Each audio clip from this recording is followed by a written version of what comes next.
Do you remember the story of a girl who lived a life of cinders? And how she found true love because she kept a beautiful dream in her heart? Of course, it helped that she had mouse friends who could sew and a fairy godmother who could do wonders with pumpkins. Well, that girl is me. Hey everyone, it's Jonathan and welcome back to the Disney Movie Marathon. Today's episode is the last in our three-part Disney Cinderella miniseries. In today's episode, we're looking at two of the direct-to-video sequels that Disney churned out in the 90s and 2000s. In particular, these were made in 2002 and 2007. Of course, joining me once again are Rachel Wagner and Eli Sanza, and we're going to get started with Cinderella II, Dreams Come True, and then move right into Cinderella III, A Twist in Time. Okay. Cinderella II, Dreams Come True. People had told me that this was not a good movie. It was not a good movie. Oh, yeah. I feel like this is what people think that Barbie movies are. And I've seen Barbie movies. You. They're like heads and shoulders above whatever this was. Yeah, not even close. This is terrible. The music was so forced. The animation was by Walt Disney Television Animation, so it was basically television grade. It was not a good successor to the original Cinderella. You could tell that they were trying, but they didn't try hard enough. It was very cheap. Especially the whole Jacques becomes human. That is just painful. This basically felt like 3 episodes of a Cinderella TV show that wasn't very good. Yeah, that's what it felt. I hate it. It was not a real movie. It was just 3 segments in one, which I always hate when they do that because it feels like a cheat. But yeah, that happens several times in like Disney movies. But I wouldn't have minded that as much if I were entertained a little bit more by those 3 segments. One was about Cinderella, learning to live in the castle. The other was about Jack turning into a human, and the other was about Drizella. I can't remember which one's which, Anastasia or Drizella. Anastasia falling in love with the local baker in the village, and all of those 3 things could have been interesting premises, but they didn't do a lot with them. They were just bland. Mm-hmm. Yeah, they didn't give enough time to any of the stories. And even if they had, the only one that I would have been slightly interested in is the last one. The other 2 stories were just so boring. They were almost the same story with the change that Jacques became human. Basically, Cinderella is now in charge of all the parties. She's got to put on a party in all these episodes. And that's all that she's good for now, I guess. Yeah, that's her big thing, evidently. And I also have questions about the narrative thread that ties these together. Does the fairy godmother now live in the castle? Because the whole premise of this movie is that she and mice are telling each other stories about Cinderella. So did she just move in? I don't know. I don't think she needs to move in because she can teleport. So she shouldn't move in. But maybe she did. Who knows? Although I'm sure that they're still friends. The fairy godmother is the whole reason why Cinderella is even living in the castle in the first place. So she owes her. So why not give her a room? You owe me. Give me a room. Yeah. It's not completely outlandish for her to request that. And the whole thing with Lucifer and his girlfriend, Where did that other cat come from? My question is, why did they get another cat when Cinderella has mice friends? Why would they get a cat for the castle? And that cat was hideous. I prefer Lucifer. She was just, I don't know. It looked like she was trying to be snooty, but it was just a bad character design, if you ask me. I didn't like her at all. No. Terrible. Yeah.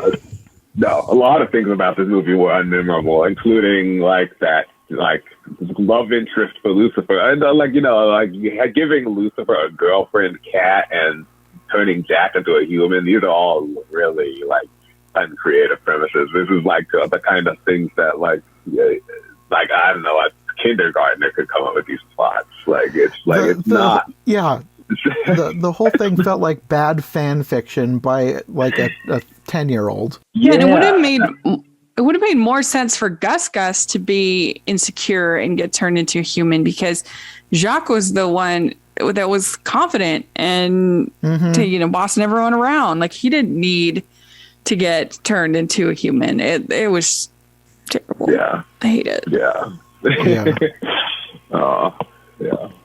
One extremely petty nitpick that I have is in the second story, the party ends up being a carnival at the end, and there's a Ferris wheel. And again, like, what year is this? Because Ferris wheels weren't invented until like the late 1800s. Oh, I never thought of that. Is that historically accurate? No, definitely not.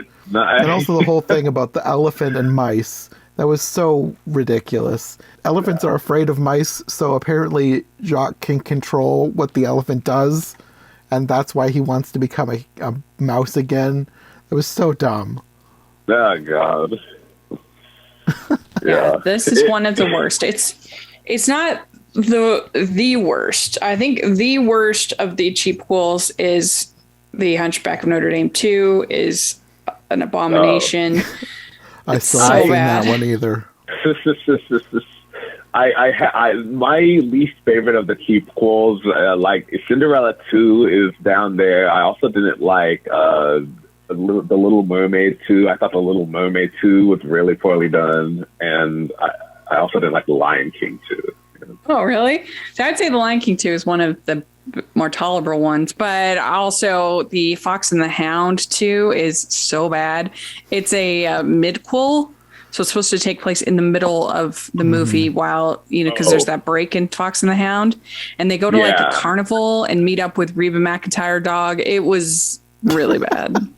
Exactly. I haven't seen the Fox and the Hound 2 yet, but I heard people talking about it. The premise sounds really weird, and it sounds like it has nothing to do with the Fox and the Hound. It's like, why are we some Reba McEntire dog, you said? Yeah.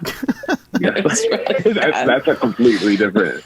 Yeah, it's nothing. Yeah, completely different from the plot of the original movie. It was just like a drama about two friends who become enemies. Yeah, Pocahontas 2, I'm not a fan of. I didn't like Milan 2. I don't like that one. We'll talk about Cinderella 3. That one is actually pretty decent. Actually, the Bambi 2 isn't that bad. It's better than you'd think. But most of them, most of these cheap quills are just so bad. Cinderella 2 is definitely one of the worst. Mm-hmm. Well, let's talk about the cast of this, because I was surprised at how many good voice actors were in this, and I didn't really like a lot of their performances, even though, like, they're good actors. I've heard them in much better things. I mean, they can't save it. If it's a terrible story, what can they do? Yeah. You have Jennifer Hale as Cinderella, Rob Paulson as Jacques, but he's also the Duke. It doesn't say that, but I'm 99.9% sure he's also the Duke. Yeah, it says on the Wikipedia, he's actually a ton of the characters. He's Jacques, Grand Duke, the baker, Sir Hugh, and Bert, and the flower vendor. Yeah, he's all over the place. And he's a good actor, so I can't fault them for using him to as much as they could. But they had Russi Taylor doing a bunch of voices in this. Yeah, and she's the fairy godmother. I love. And Tress MacNeille as Anastasia. And I love Tress MacNeille. But every time Anastasia talked, it was like, that's not Anastasia, that's Tress MacNeille. Yeah. That's the problem, yeah. Like, Tress MacNeille is totally easy for me to spot. So, like, every time she's in a role, I kind of, like, no offense to her, but I kind of like, oh, I got her again. It's like this. It takes me out of it sometimes. But like, she's not bad though. Yeah. You also have Suzanne Blakesley, who I wasn't as familiar with. She's the stepmother. I guess she's played Cruella in some of the 101 Dalmatians extra things. But I will say, I didn't think she was that great in Cinderella II. She was a lot closer to what she should have sounded like in Cinderella III. So she must have done some vocal exercises or something practicing. Yeah. She sounded so much closer to the stepmother in 3 than 2. That's one of the many things about Cinderella 3 that's better than Cinderella 2. Yeah. I think in Cinderella 3, even though the cast is the same, everybody did so much better in Cinderella 3 than they did in 2. I don't know. Maybe you can tell me this because I don't remember, but did Cinderella 3 have a different director than the director from Cinderella 2? I'm not sure. I didn't look up who the director was, but let me check here. If it's a different director, it might just be something as simple as the fact that they had a better director, and so he did a better job directing the voice actors, and so maybe that's why she sounded different. Yes, different director. This feels like they actually tried in Cinderella 3. They actually had a story. They actually have some action. Yeah. They have, So, and and importantly, it wasn't 3 stories in one. It was just one story. Yes, that also helps a lot. Yeah. I think the thing that surprised me the most with both of these is who played the prince. Did you guys know who played the prince? No. It's the same person who played Eric in The Little Mermaid. Wait a minute. Oh, you talking about Kristen Barnes? Christopher Daniel Barnes is his name. Christopher Daniel Barnes. Oh, yeah. I think maybe I knew that, but I completely forgot. The Little Mermaid prince played the Cinderella prince. Yeah, I thought it was also kind of ironic that when we get to Cinderella 3, you have him basically where he is at the end of The Little Mermaid, with him under a spell being forced to marry somebody who's not the person he thinks she is. It's kind of funny, yeah. Same exact thing. We talk about the third one, the Cinderella 3? Well, first I want to talk about the last segment of Cinderella 2 because it's the one with the most substance, and even though it feels sort of like they retcon it with Cinderella 3, it sort of builds something that Cinderella 3 takes and runs with, which is having Anastasia be a sympathetic character. So in Cinderella 2, they basically give her a love interest and have Cinderella give her a makeover and tell her how to be a better person. And it was a very weird story. It didn't make a whole lot of sense why Cinderella would be doing this, apart from the fact that Cinderella is just a naturally kind person. I guess that's where they got the idea from. But like I said, I am kind of a sucker for a villain redemption story, so I did kind of enjoy that they were trying to redeem her. Yeah. But they didn't do it in such a way that it was super memorable and amazing. It was just, okay, that was something that happened. Yeah. But it did give them something to build off of when they moved on to Cinderella 3. I do appreciate a little bit of creativity there, because it's when they decided to make Cinderella 2, they didn't just think, they can't make Anastasia ally because he's the villain. She has to be the villain. They decided to just do something a little adventurous and make her kind of sympathetic towards Cinderella and have her sort of be a semi ally. And they sort of played with that a little bit, and I thought that was interesting. So, although some people make fun of Aladdin's sequels because they think it's weird how Iago is suddenly an ally to Aladdin, and even when he was such a nobody villain minion in the first movie, and it's something that they kind of do a lot, which is which might actually just be lack of creativity. Who knows? We need more characters. Let's turn the villain into a good guy. That'll be what we do. And but if it's done well, then it's fine. I don't mind that. Although villain redemption stories for me can be tricky to pull off sometimes. Yeah, and I don't think they did that great of a job in this one because it kind of sort of comes out of nowhere. Even though they Yeah. do spend the most time with this story and they flesh her out more than they would have, or more than they did with any of the other extra characters in the other stories, it still feels very short and like they should have given it more time and made it make more sense that Cinderella's all of a sudden on her side, being basically a sister to her and giving her a makeover. And yeah. I mean, it was fine. It was the most fine part of the whole movie, but it didn't rescue the movie in any way for me. Well, I do agree with you that was probably even though it wasn't that great, I do agree it was probably the best segment of the three. Mm-hmm. Well, then moving on to Cinderella 3, for me at least, begs the question of, like, what time period is this? Because when we get to Cinderella 3, it's their 1-year anniversary. So what time period was Cinderella 2 supposed to be taking place in? Because they're 3 completely different stories taking place in different times, but, like, Anastasia at the beginning of 3 is back to how she was in the first one. You can tell that she still has glimmers of the character we saw in number 2, but her hair is back to being the normal. She's back to being an extreme brat fighting with her sister. So I'm wondering if Cinderella 2, at least the last segment, was supposed to take place more than a year after they were married, because the Cinderella 3 is their 1-year anniversary. Because otherwise, they basically retconned it. I mean, technically, it's either way, it's retconned because the whole time travel thing, and they've completely changed history. But it was just a weird thing that I noticed. Well, that was what I was about to say, that they retconned it, and that was probably just all there was to it at the end. They just retconned it, and that's why, like, but even if I did go into the details of what I thought they were trying to do, I would probably just imagine that they weren't expecting people to think about it. They were just, because this is like, they probably weren't taking it as seriously. Like, let's just say that Anastasia fell in love with that baker after Cinderella 3 takes place, and there wouldn't be anything wrong with that. It's like they probably make up some reason behind the timing, but if they had to, but probably they weren't thinking about it. Yeah, a lot of this is, I'm wondering how much thought that they gave to anything. I think you probably put more thought into that question than they did into all of Cinderella 2. Probably. I tend to do that with a lot of things.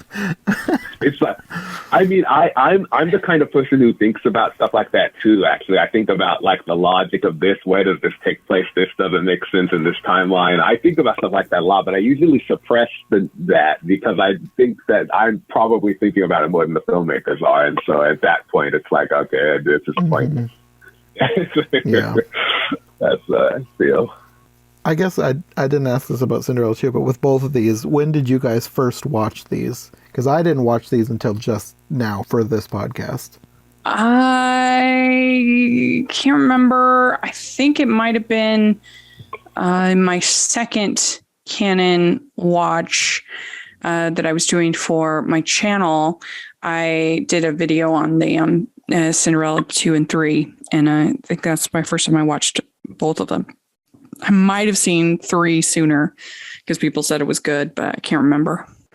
Yeah, for me, it was, okay, the gap between when I watched Cinderella 2 and when I watched Cinderella 3 was really wide, because I first watched Cinderella 2 back when it aired on Disney Channel, because I used to watch Disney Channel a lot because I had cable when I was a teenager. And when it came on, I watched it because I always watched Disney Channel. And that was...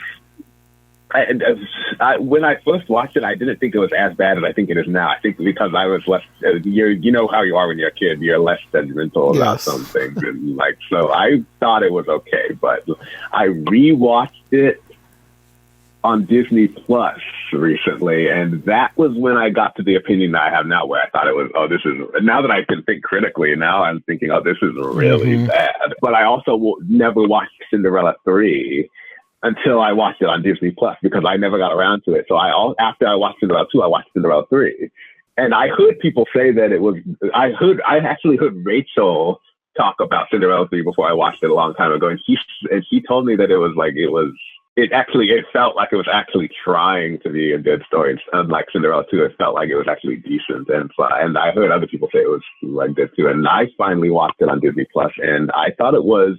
I agree. It wasn't great. Like no sequel, no straight to video sequel is ever as good as the first movie. So it's not as good as the first movie, but it wasn't bad. It made a lot of interesting choices that I thought made for compelling narrative, and most importantly, it was a vast improvement over Cinderella 2, which I thought was the best thing. Yeah, this, for anybody who maybe is listening and doesn't know, Cinderella 3 is basically an alternate universe story where the evil stepmother gets a hold of the fairy godmother's wand and changes history, trying to get Anastasia in Cinderella's place to marry the prince so that they can move into the castle and have their own happily ever after, I guess. So it's a really interesting premise for a movie, and I didn't watch it until for this podcast, but it was one of the sequels, because when I started the podcast, I was like, I'm not going to watch any of the ones that I haven't seen until I get to them for the podcast. But this is the one that I was probably the most curious about, because I'd heard that it was actually decent, and I heard what the plot was, and I was like, I'm really interested to see what this is and how they play with it. And I was kind of pleasantly surprised. It wasn't amazing by any stretch, but it was decent and worth watching.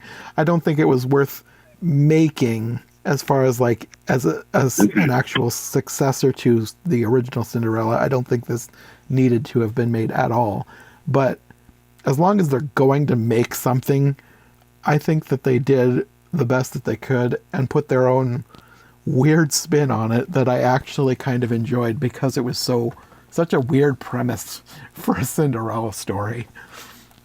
Yeah, I think it like I said, they tried, they had a story, and there's some fun action. The animation is not atrocious, which most of these cheapquels, the animation is really bad, but I really like the whole scene where the carriage race I guess you'd call it. It was really good. Well done. Yeah. Well, the animation in this one is done by Disney Studios, which is a step above Disney Television Animation. Because Disney Toon Studios is the one, they're like behind the Goofy movie, and the other higher quality, like the top tier Disney animation studio, they're like, they're the ones who get the less important ones, I guess, the ones that aren't going to be like the Disney canon movies. So it was already way better than Cinderella 2 from that perspective. You could tell from the very beginning that they had a much better animation budget, because the animation was very good. Yeah, that's true. And one of the things that I notice about when we're talking about Cinderella 2 and Cinderella 3 is that like Cinderella 2 and Cinderella 3 really like runs the full range of what most straight-to-video Disney sequels are like, because Cinderella 2 is one of the worst ones and Cinderella 3 is one of the best. So you can pretty much you can pretty much measure all of them against those two movies, and it's pretty much in one of those or in between is what the quality is like. So if you really want to get an idea of what most of them are like, you can just watch those two movies.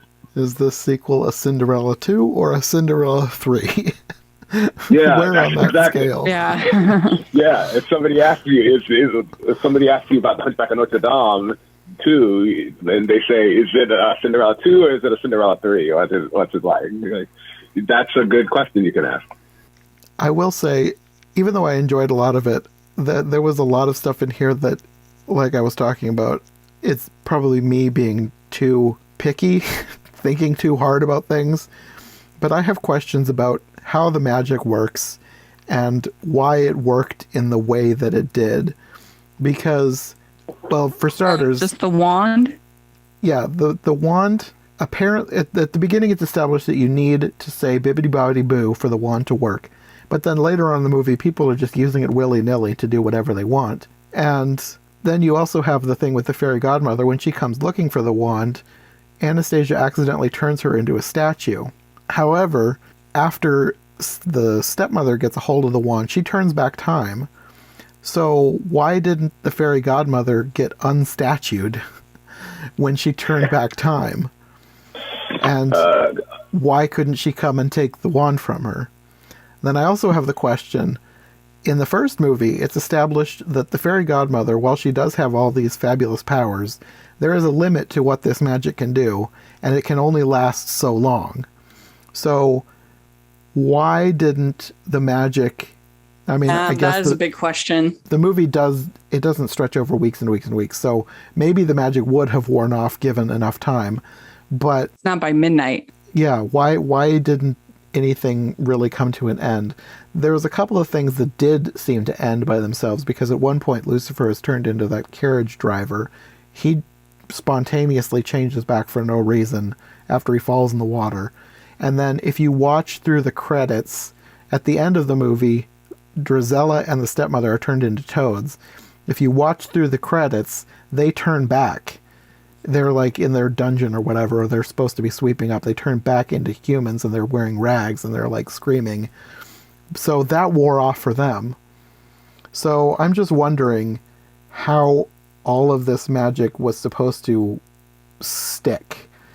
And at least the part where they turned back time stuck, because the fairy godmother asked if they wanted to return to their former lives, and they were all confused, and she was like, oh, never mind. So they apparently stay with this new timeline that's been created. But I'm just wondering why that didn't come to an end either. So again, this is probably me just overthinking everything way too much. But I still have questions about how all this magic is supposed to work. See, I've definitely thought the same. This is kind of why I hate time travel movies. Yeah, that's true. I mean, you do have to kind of accept a lot of nonsense when it comes to time travel, but but I don't know why they couldn't have done something that ends at midnight, because I mean, it was just Cinderella that day for some reason ends up in midnight, but I would think if they're going to change the whole time space continuum, then I want to address it. And maybe it would have, because I mean, the stepmother and Drizella, their spell wore off at the end, but so maybe everything would have, but I don't think the timeline ever reverted back. So who knows? Yeah. But at least they tried. Yeah, and they tried harder than they needed to. Like, they could have made another Cinderella II and just put it out there because kids would buy it either way. But I enjoy the fact that they actually did try and make a decent movie. Yeah, I don't even care if the time travel logic makes sense or doesn't make sense, because all I care about is if I'm emotionally invested in this story and if it's well written, because like then I can put the science aside, or the quote unquote science, and just to focus on the characters and the plot, and this does a decent job with that. So like I was like satisfied either way. Yeah, and I think that's the same for me. And I think I was most invested in Anastasia, because like, I mean, you know where this is going. There's no way they're going to have Cinderella end up being banished out to sea or wherever she was being sent. Yeah. At the end of the movie. You know that's not going to stick. But I was curious about what they were going to do with Anastasia, because, like I said, with Cinderella II, her segment, even though it wasn't that great, it was still, for me, the best one. And I liked seeing her have that shift. And you could see throughout this movie, she looked conflicted every time the stepmother wanted to do a new thing with her. And by the end, when she basically turned her into Cinderella, I really liked that before Cinderella even had a chance to interrupt the wedding, she turned down the prince and said she didn't want to get married anymore. I liked that they had that arc, and they had the arc feel believable rather than, oh, she's good now. Like, they actually gave her a good, satisfying character arc. Yeah. Just like Rachel said, they actually tried. Like, it was a decent plot. Mm-hmm. And I also like that they still had moments of hilarity with the stepsisters. Like, one thing that I just laughed out loud was when Cinderella is like hiding in the castle trying to figure out what's going on, and trying to talk to the prince, you hear in the background the step family walking through the castle, and you hear the stepmother saying, "Remember, girls, grace and poise, grace and poise." And one of them yells, "Oh, look, a harp!" Like there's a strum of the harp and a crunch noise. Yeah, there was some decent laughs in this, actually. Surprisingly, Yeah, there were a few moments like that in this. So the writing was definitely a step ahead of what they had before. Oh, yeah. Yeah, definitely. And that is a high compliment when you're talking about the straight-to-video movies. Yeah, Yeah. definitely. Yeah, I mean, and I think a lot of times people didn't even pay for these movies; they just came included, and Disney would try to make it sound like it was like a combo deal, like, oh, you're getting three movies for the price of one. Yeah, no, not so much. Yeah, they're like, I have a few of those, like Atlantis, I think has Atlantis, and then whatever the sequel is to Atlantis, and I bought it for Atlantis. I have never watched the sequel, even though I own it because I got that. Yeah, and that's one of those ones that was the it's like 3 or 4 episodes of a TV show they were going to do. Yeah, they those did ones that are same bad thing. too. Yeah, they did that combo movie thing. They did that with Fantasia and Fantasia 2000, and at least Fantasia, and they also did that with The Rescuers and The Rescuers Down Under too. But at least, well, those are different too, though, because those are actually good. I think they're good. I don't know how Rachel feels about Fantasia 2000 and Rescuers Down Under, but I thought those movies were actually good, at least, and they helped. They were actually theatrically released. I actually prefer Down Under to the original. I'm not a big fan of the original Rescuers. Right? So. Yeah, I remember. And they were actually made by the studio as well. And that's one thing that sets them above the others, because you don't have like Disney Television Animation or Disney Toon Studios or some lesser studio working on these. The actual Disney Animation Studio made those. Yeah, it's not great when you package in the Disney Television Animation movie with the main canon, because then it's just like, oh, yeah, now I have to compare them, and now it's going to look even worse now. Yeah. Yeah. I think we covered it. Cinderella 3. Yeah, that's probably about the end of it. I wanted to point out though too, at the very end when the credits are rolling, even though they seem to have retconned Cinderella 2, you have a picture of Anastasia with the baker at the end of Cinderella 3. Oh, yeah. Oh, is there? I didn't even notice that. Yeah, during the credits, if you watch through the credits, there's a picture of her with the baker. I like how they did a callback to that. Yeah. So maybe even though history has been changed, she'll still eventually meet him and fall in love with him. They're destined for each other. Right. Hopefully they made a good couple. Fingers crossed. But yeah, that's the sequels to Cinderella. Yeah. Always fun to talk. Sometimes you get more out of talking about bad movies than talking about good movies. Yes. No, I've found that to be true. Sometimes it's terrible. Yeah. Making the podcast is always much more fun. Yeah. Sometimes it's therapeutic to talk about the bad movies after you watch them. Yes. Oh my God, did you hate that as much as I did? Pretty much, yeah. It's always, at least for me, it makes it worth it. Worth having sat through this terrible movie to make a fun podcast with somebody. Yeah. Well, thanks for having me on. It's always fun to talk Cinderella. Yeah, thanks for joining me. These were fun episodes. Yes. Thank you for inviting me. I always love talking to Rachel and Jonathan. Yeah, you too. It's always fun to do these. You guys want to let people know where they can find you if they want more from you in the future? Rachel? Yeah, you can find me at Rachel's Reviews, all over social media, iTunes, YouTube, and on Rotten Tomatoes. So check that out. And Eli?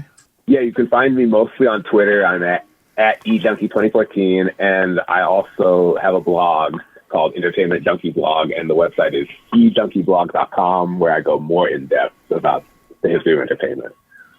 Okay. We will probably see you again in the future. We don't have any immediate plans, but I'm sure you'll be back for more in the future. So until then.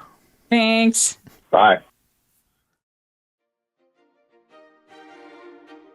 Thanks for listening to the Disney Movie Marathon. If you like what you've heard, make sure to subscribe on your preferred podcast platform or to our YouTube channel. Make sure to follow my co-hosts as well, and if you want more content from us, check out one of the other podcasts in the iHeart Movies Podcast Network, or check out my brand new Patreon. My link tree, as well as any other relevant links, will be in the description. We'll be back soon with another brand new episode, so thanks for listening, and we'll see you next time.